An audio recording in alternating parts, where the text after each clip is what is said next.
నమస్తే. Welcome to our channel. నేను ప్రియాంకరావు. దళిత driver Subrahmanyam కేసులో సుప్రీంకోర్టు సీరియస్ అయింది. సిట్ అధికారులను ఆదేశించింది. విచారణ వెంటనే వేగవంతం చేయండి, దోషుల్ని పట్టుకోండి అని. మరి ఎప్పుడైతే సుప్రీంకోర్టు సీరియస్ అయిందో అక్కడి నుండి ఇద్దరు కనిపించకుండా పోయారు. ఎవరు అంటే మాజీ ఎమ్మెల్సీ అనంతబాబు, ఆయన భార్య. ఆయన భార్య పాత్ర చాలా కీలకమైనది. మరి ఆ రోజు ఆ టైంలో ఎవరైతే విచారణ చేపట్టారో పోలీస్ అధికారులు, వాళ్ళ మీద కూడా సుప్రీంకోర్టు సీరియస్ అయింది. ఎందుకంటే విచారణ ఎందుకు తప్పుదారిలో మళ్లించారు అని. మరి ఈరోజు ఈ కేసు గురించి తెలుసుకుందాం. మనతో మాట్లాడడానికి ప్రముఖ పొలిటికల్ అనలిస్ట్ డివి శ్రీనివాస్ గారు ఉన్నారు. ఆయన అడిగే. నమస్కారం సార్. నమస్తే. అంటే ఇన్ని రోజులు డోర్ డెలివరీ చేసింది ఎవరు అంటే అనంతబాబు అని అందరూ అనుకున్నారు. కానీ ఈరోజు ఈ ప్రభుత్వం చొరవ తీసుకొని కోర్టులు సీరియస్ తీసుకుంటే అప్పుడు బయటపడింది ఏంటి అంటే ఆయన భార్య ఎలియాస్ రోజా కూడా పాత్ర ఉంది అని చెప్పేసి. ఇప్పుడు ఎప్పుడైతే సుప్రీంకోర్టు వాళ్ళిద్దరిని పట్టుకున్నందో ఇప్పుడు ఇద్దరు కనిపించకుండా పోయారు. కానీ ఇక్కడ ఎవరిని నిందించాలి? పోలీసులనా, అధికారులనా, అధికారాన్నా? 2 హత్యలు. జగన్మోహన్ రెడ్డి, వైఎస్ఆర్ కాంగ్రెస్ పార్టీ. ఒకటి జగన్మోహన్ రెడ్డి బాబాయ్ హత్య, వివేకానందరెడ్డి హత్య. మరి అందులో అతని ఎంపీ ఎవరు? అవినాష్ రెడ్డి పాత్ర, లేదా అతని తండ్రి భాస్కర్ రెడ్డి. వాళ్ళు జైలుకి వెళ్ళారు. భాస్కర్ రెడ్డి, అవినాష్ రెడ్డి ఏదో బయట తిరుగుతున్నాడు. ఇప్పుడు ఇది ఇంకో హత్య. ఏది? డ్రైవర్ సుబ్రహ్మణ్యం. అదేమో కడప, ఇదేమో కాకినాడ. ఈ డ్రైవర్ సుబ్రహ్మణ్యం దళిత వీధి సుబ్రహ్మణ్యం అన్నమాట. దళిత డ్రైవర్. ఇది హత్య, కిరాతక హత్య. ఇక్కడ జగన్ ఎమ్మెల్సీ, వైసీపీ ఎమ్మెల్సీ ఎవరైనా అనంతబాబు. అతన్ని కాపాడటం కోసం జగన్మోహన్ రెడ్డి, ఈ గ్రేట్ పోలీస్. ఇవాళ సుప్రీంకోర్టు ఫైర్ అయింది. అసలు ఏంటి ఆ పోలీస్ అధికారులపై చర్యలేవి? అసలు ఎలా అతను 4 ఏళ్లుగా బెయిల్పై ఉన్నాడు? కిరాతకంగా నరికి చంపారు. ఏంటి? కొట్టి చంపారు. మృతదేహంపై 30 గాయాలు. నెక్స్ట్ 3 అంతర్గత గాయాలు. పోస్ట్ మార్టం నివేదిక ఉంటే అసలు కేసు పెట్టలేదు 4 రోజులు. జగన్మోహన్ రెడ్డి ముఖ్యమంత్రిగా దీనిపైన అసలు కేసు నమోదే కాలేదు 4 రోజులు. ఇప్పుడు నేను చంపాను అని అతను ఒప్పుకున్నాడు. ఎవరు? అనంతబాబు. అతను అరెస్ట్ చేసి సరే మళ్ళీ బెయిల్పై బయటకు వచ్చారు. ఎలా ఇచ్చారు డిఫాల్ట్ బెయిల్? ఆ డిఫాల్ట్ బెయిల్ ఇచ్చిన అధికారులు ఎవరు? అసలు అందులో ఆ ఛార్జ్ షీట్, దానికి ఆ ఫోరెన్సిక్ ఆ సైన్స్ ల్యాబొరేటరీ ఆ రిపోర్ట్ సబ్మిట్ చేయలేదు. ఎఫ్ఎస్ఎల్ నివేదిక జత చేయకుండా ఛార్జ్ షీట్కి వాళ్ళు సబ్మిట్ చేస్తే నువ్వు డిఫాల్ట్ బెయిల్ ఇచ్చావు? అసలు ఆ నిందితుడు 4 ఏళ్లుగా బెయిల్పై ఎలా ఉన్నాడు? ఎవరు? అనంతబాబు. నిన్న కౌన్సిల్ మీటింగ్కి వచ్చాడు. జంప్. సుప్రీంకోర్టు ఈ విధంగా ఫైర్ అయింది అవగానే వాళ్ళ ఆవిడ అసలు ఆల్రెడీ ఎప్పుడైతే ఆమె పేరు పెట్టారో అప్పటి నుంచి ఆమె జంప్. మీరు చెప్పారు ఏంటి? ఆమె అలియాస్ రోజా, లక్ష్మి అలియాస్ రోజా, లక్ష్మీ దుర్గా, అనంత లక్ష్మీ దుర్గా అలియాస్ రోజా. అనంత అనుమానాలు ఈ కేసులో. అసలు అక్కడ ఉన్నటువంటి ఎస్పీ రవీంద్రనాథ్ బాబు పాత్ర. అతను ఏమని చెప్పాడో తెలుసా? రవీంద్రనాథ్ బాబు వాళ్ళిద్దరూ గొడవ పడ్డారు. అనంతబాబును వీధి సుబ్రహ్మణ్యం డ్రైవరు గొడవ పడితే అనంతబాబు తోశాడు. తోస్తే డ్రైవరు డ్రైనేజీలో పడ్డాడు. ఆ డ్రైనేజీకి ఒక ఇనప గ్రిల్ ఉంది, అది తగిలి తల పగిలి చనిపోయాడు. ఇట్లా cock and bull stories. Great police. అప్పటి డిఎస్పీ ఎవరు? అతని పేరు ఏదో ఉంది, భీమారావు. అంటే ఆ ఎక్స్పీరియన్స్ అంతా కూడా ఈ కేసు కట్టడంలో ఉపయోగించారా సార్? దానిపైన చాలా సీరియస్గా ఇవాళ చేసినటువంటి దీంట్లో ఏంటి వీటన్నిటికీ ఎవరు బాధ్యులు? సమాధానం ఎవరు చెప్తారు? అప్పటి డీజీపీయా, ఇప్పటి డీజీపీయా? సుప్రీంకోర్టు డీజీపీ మీద ఫైర్ అయింది. అవును సార్.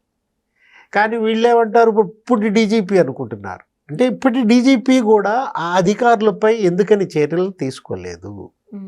ఇప్పుడు మీరు బెయిల్ గురించి మాట్లాడుతున్నారు సిద్ధార్థ లుద్రా, వాళ్ళకి బెయిల్ ఇవ్వద్దంటారు, లేకపోతే ఇంకేదేదో చెప్తున్నారు. ఇది కాదు, అసలు పోలీస్ ఏం చేస్తోంది సార్? ఇంకొకటి ఏంటి అంటే ఈ కేసు గురించి చూసినప్పుడు అసలు హత్యకు ప్రేరేపించింది అనంతబాబు భార్య. అంటే ఒకప్పుడు రాజకీయాలు మగవాళ్ళు మాత్రమే చేసేవారు. ఆ ఇంటి ఆడవాళ్ళు ఎవరు కూడా ఇన్వాల్వ్ అయ్యేవారు కాదు అసలు. బయటకు వచ్చి వాళ్ళు ఎలా ఉంటారో కూడా తెలిసేది కాదు. ఇప్పుడు భార్యల ప్రేరేపితం ఏంటి? దానివల్ల ఈ స్కామ్‌లు ఏంటి? మర్డర్స్ ఏంటి సార్ అసలు? ఒక సినిమా గుర్తొస్తుంది నాకు. 'మహేష్ బాబు' సినిమా గుర్తొస్తుంది ఇది చూస్తుంటే. అంటే ఇప్పుడు దీనిలో మనం తీసుకోవాల్సింది, చూడాల్సింది ఆ? ఆ! అంటే మహిళల్లో పెరుగుతున్న నేర ప్రవృత్తి మీరన్నట్టుగా తీసుకుంటే వరుసపెట్టి ఆ లేడీ డాన్స్, హ్మ్. ఆ నెల్లూరు లేడీ కిల్లేడి అరుణ, ఆ! నిడుగుంట అరుణ, ఆమె కూడా నల్లపరెడ్డి ప్రసన్న కుమార్ రెడ్డి మరి విజయసాయి రెడ్డి కూడా ఆమె ప్రచారం చేయటం వైసీపీ నాయకురాలుగా మరి అసలు ఐపీఎస్ఎల్నే ఆడిచ్చిందని, సెటిల్మెంట్లని, ఆ! వసూళ్ళని. ఆమె ఎవరో గంజాయి అంజమ్మ, ఎవరో అవును. అంజనమ్మ, అవును. ఎవరో ఒక సిపిఎం నాయకుడిని చంపేశారు. ఎక్కడ కోటంరెడ్డి శ్రీధర్ రెడ్డి కూడా కుటుంబాన్ని ఏదో మరి ఆదుకున్నట్టున్నాడు. అంటే అసలు గంజాయి మాఫియా ఏంటి, ఈ లేడీ డాన్లు ఏంటి, ఎలా వీళ్ళు అసలు అధికారులు బెదిరించటం. ఇప్పుడు ఈమె ఎవరు, ఈ లక్ష్మీ దుర్గ అక్కడ ఆ శంకర్ టవర్స్లో వాళ్ళ ప్లాట్. ఆ రోజు అతను పుట్టినరోజు అంట. ఎవరిది? అనంతబాబు సుబ్రహ్మణ్యం. పుట్టినరోజు. ఓహో! 2022 మే 19న ఏదో జరిగినట్టుంది. అవును. అవును. 19. ఆమె అప్పటినే వేడుకలు అవ్విన వెంటనే కిందకెళ్ళి సెల్లార్లో ఏదో బడితుందా అని అడిగిందంట. మంచి పెద్ద కర్ర వెతికిందంట. లేదు ఎందుకమ్మా అంటే ఆమె ఎత్తుక్కొని తీసుకుపోయి అప్పుడు అవును. అదేంటి I-20 కారులో భార్యాభర్తలు ఇద్దరు వెళ్ళినట్టు, ఆ వీధి సుబ్రహ్మణ్యాన్ని అక్కడికి రమ్మని పిలిచినట్టు. ఇప్పుడు నాగార్జున ఫెర్టిలైజర్స్ గెస్ట్ హౌస్ ఉంటుంది అక్కడ, అవును. ఆ కుమార్ గెస్ట్ హౌస్, అక్కడేదో చీకటి ప్రదేశం. ఏం జరిగింది అక్కడ? అంటే ఎట్లా వీళ్ళు మసిబూసి మారేడుకాయ చేశారు, తిమ్మిని బిమ్మిని చేశారంటే 60 సీసీ ఫుటేజీలు సమర్పించారు. ఆ 60 సీసీ ఫుటేజీలు తీసుకుంటే వాటిల్లో ఆ ఫోరెన్సిక్ వాళ్ళకి పంపింది ఏంటో తెలుసా? ఒక 18 పంపారు. ఆ 18 కూడా ఏవి అస్పష్టంగా, అసలు గుర్తుపట్టడానికి వీలు లేనట్టుగా ఉన్నాయి పంపించి ఏదో అయ్యిందని అనిపించారు. ఇప్పుడు మొత్తం ఈ ప్రభుత్వం వచ్చిన తర్వాత అసలు ఏం జరిగింది, ఆ శంకర్ టవర్స్లో 401లో ఏం జరిగింది, దానికి ఎదురుగా ఏదో ఈశ్వర ధరణి అపార్ట్మెంట్స్ అక్కడ కూడా ఉంది వీళ్ళకి ఒక ప్లాట్. అక్కడ ఈ మొగుడు పెళ్ళాం అనంతబాబు ఆయన భార్య 4 సార్లు దుస్తులు మార్చుకున్నారంట. అంటే జరిగిన తర్వాత మర్డర్. ఆ కారులోనే I-20 కారులోనే మృతదేహాన్ని మళ్ళీ వెనక్కి తీసుకొచ్చారు ఆ గెస్ట్ హౌస్ ఆ ప్లేస్ నుంచి. ఆమె అసలు హాస్పిటల్లో ఉందని చెప్పారు. ఎవరినో పలకరీయటానికి వెళ్ళింది, అదేదో అమృత హాస్పిటల్లో, బాగ్చి హాస్పిటల్లో. ఆ హాస్పిటల్ సీసీ ఫుటేజ్ చూపిస్తే వీళ్ళు చెప్పిన ఆ రోజు అసలు ఈమె అక్కడికి వెళ్ళినట్టుగా ఏ ఫుటేజ్లోనూ లేదు. లక్ష్మీ దుర్గ అంటే ఇప్పుడు పరారీ. తప్పు చేయకపోతే పరారీ అవ్వాల్సిన అవసరం ఏంటమ్మా? ఆమె కోసం ఇప్పుడు వాళ్ళ స్వస్థలం అడ్డతీగల కాకినాడ మొత్తం గాలిస్తున్నారు. గమ్మత్ ఏంటంటే ఈ విషయం తెలియంగానే అనంతబాబు పరారయ్యాడు. కౌన్సిల్కి నిన్న వచ్చాడు. గన్మెన్లు ఉన్నారు, పిఎస్లు ఉన్నారు కదా, ఎవరికి చెప్పకుండా జంప్. అంటే ఇప్పుడు ఇవాళ సుప్రీంకోర్టు ఫైర్ అయ్యింది అని చెప్పి వీళ్ళు బాధపడితే కాదు, ఎందుకు ఈ పరిస్థితి తెచ్చుకున్నారు? అతన్ని తీసుకొని జగన్మోహన్ రెడ్డి మీటింగులు చెప్పాడు. అతను బెయిల్పై విడుదలైతే అసలు ఒక పెద్ద స్వాతంత్ర సమరయోధుడు విడుదలైనట్టుగా ఊరేగింపు. ఆయన పైన ఒక 15 కేసులు ఉన్నాయి, రౌడీ షీట్. అనంతబాబు అట్లాంటి వాడికి ఎమ్మెల్సీ ఇచ్చాడు. అట్లాంటి వాడిని తన క్యాన్వాయిలో ఎక్కించుకుని తిప్పాడు జగన్మోహన్ రెడ్డి. అరే మొన్న సిద్ధం సభల్లో కూడా అతను మొత్తం అక్కడ జరిగినటువంటి సభలో అభివాదం చేయటం ప్రజలందరికీ, అంటే భయపెట్టడమా? ఇప్పుడు ఈ కేసు ఒక క్లాసికల్ ఎగ్జాంపుల్. అదే ఏది వివేక హత్య కేసు, ఇప్పటికీ న్యాయం జరగలేదు. సునీత పోరాటం దాంట్లో. ఇక్కడ మన్నవ సుబ్బారావు ఎవరు ఆయన పోరాటం చేస్తున్నాడు, లాయరు. అంటే ఇప్పుడు ఇక్కడ ఆ తల్లిదండ్రుల ఘోష, ఇదంతా మర్డర్ ఎంతకు జరిగిందో తెలుసా? 20,000 కోసం. 50,000 ఇచ్చాడంట, అతను 30,000 ఇచ్చాడంట, డ్రైవర్గా మానేశాడంట. అంటే మానేసినందుకు అక్కసు. అంటే ఒక డ్రైవర్కి 20,000 ఎక్కువ సార్ వాస్తవానికి. ఎందుకంటే వాళ్ళకి వచ్చే జీతానికి, వాళ్ళ జీవన విధానానికి 20,000 అంటే చాలా పెద్ద అమౌంట్. కానీ ఒక ఎమ్మెల్సీ స్టేజ్లో ఉండి నువ్వు లక్షల జీతం తీసుకుంటున్నా, నీకు మాత్రం చిన్న అమౌంట్. ఆ 20,000 కూడా ఇచ్చేశాడంట.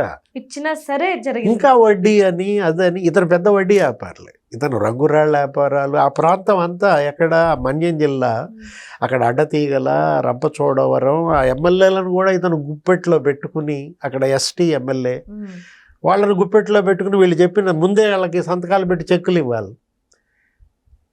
వాళ్ళ జీతం కూడా ఇతనికే వెళ్ళిద్దని. ఎవరు అనంతబాబు అరాచకాలు ఆ ప్రాంతంలో అన్నీ ఇన్ని కావు. మన్యం జగన్ అనమాట ఒక రకంగా చెప్పాలంటే. ఎమ్మెల్సీ అనగానే అది పెద్దల సభ, పెద్దలు ఉంటారు అందులో. ఎందుకంటే వాళ్ళకి అన్నీ తెలుసు కాబట్టి వాళ్ళ ఆ అడుగు జాడల్లో మిగిలిన వాళ్ళు నడుస్తారన్న పాయింట్ ఆఫ్ వ్యూలోనే ఏమో. కానీ ఆ పెద్దల సభలోకి వీళ్ళని ఎలా తీసుకున్నారు అనేది పెద్ద క్వశ్చన్ మార్క్ అయిపోయింది. పెద్దల సభలోనే సభ్యులు. రాజ్యసభలో ఎవరు? ఈ కల్తీ నెయ్యి ఆయన ఎవరు? చిన్నప్పన్న వెనకున్న పెద్దప్పన్న సుబ్బారెడ్డి. ఆయన రాజ్యసభ సభ్యుడు. అతనే వాళ్ళ టీటీడీ చైర్మన్గా. మరి ఈ స్కామ్కి అతనే సూత్రధారి, ప్రధాన పాత్రధారి. 250 కోట్లే కాదు, అసలు టీటీడీ చైర్మన్గా ఎన్ని కుంభకోణాలకు సుబ్బారెడ్డి చేశాడు. ఆయన అయోధ్య రామిరెడ్డి, ఆయన ఒక నిందితుడు A5 జగన్ కేసుల్లో, అతను ఒక రాజ్యసభ సభ్యుడు. లేకపోతే అవినాష్ రెడ్డి వివేక హత్య కేసులో MP. అంటే అందరూ వాళ్లే. క్రిమినల్స్ అందరినీ చట్టసభలకు పంపించాడు. చట్టసభల్లో ఇక క్రైమే ఒక చట్టంగా చేస్తున్నటువంటి పరిస్థితుల్లో ఇవాళ ప్రజల్లో కూడా చర్చ ఆలోచించుకోవాలి. అంటే వైఎస్ఆర్సీపీ అంటే సి అంటే క్రిమినల్స్ పార్టీ అన్నది మరోసారి రుజువైన దీంట్లో ఎన్నాళ్ళు తప్పుకుంటారు, ఎన్నేళ్ళు దాక్కుంటారమ్మా? అనంతబాబు ఎక్కడ దాక్కుంటాడు?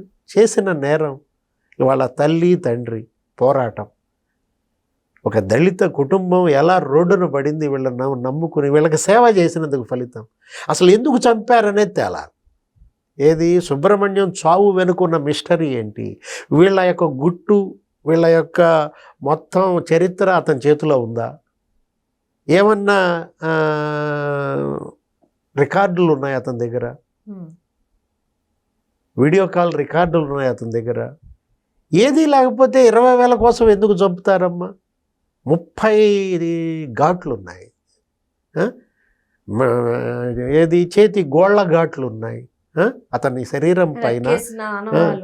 30 దెబ్బలు ఎలా నమోదయ్యాయి? 30 గాయాలంటే చిత్రవధ చేశారు. అంటే ఇంకొక కీలకమైన విషయం ఏంటంటే 3 వ్యక్తులు సుమారుగా దాడి చేసి ఉండొచ్చు అని చెప్పేసి రిపోర్ట్లో పొందుపరిచారు.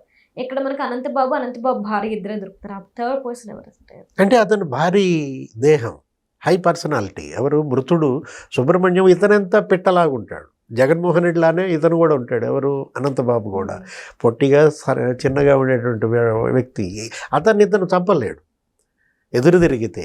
మరి వాళ్ళు అక్కడ ఉన్నది ఇంకా ఎవరు? మీరు అన్నట్టుగా వీళ్ళిద్దరే కాకుండా ఇంకెంతమందిని తీసుకెళ్లారు? ఆ రౌడీ షీటర్లు ఎవరు? వీళ్ళంటిపైన విచారణ జరపాలి. సుప్రీంకోర్టు ఇవాళ సీరియస్ అయిన విధానం ప్రకారం ఇప్పటికైనా డీజీపీ, రాష్ట్ర పోలీస్, మరి రాష్ట్ర హోంశాఖ మంత్రి అనిత దీన్ని ఒక ఛాలెంజ్గా తీసుకోవాలి. ఈ కేసును గనక ఒక కొలిక్కి తీసుకొచ్చి సుబ్రహ్మణ్యం కుటుంబాన్ని గనక న్యాయం చేయకపోతే ఆ పాపం వీళ్ళని వదలదనమాట. Thank you so much sir.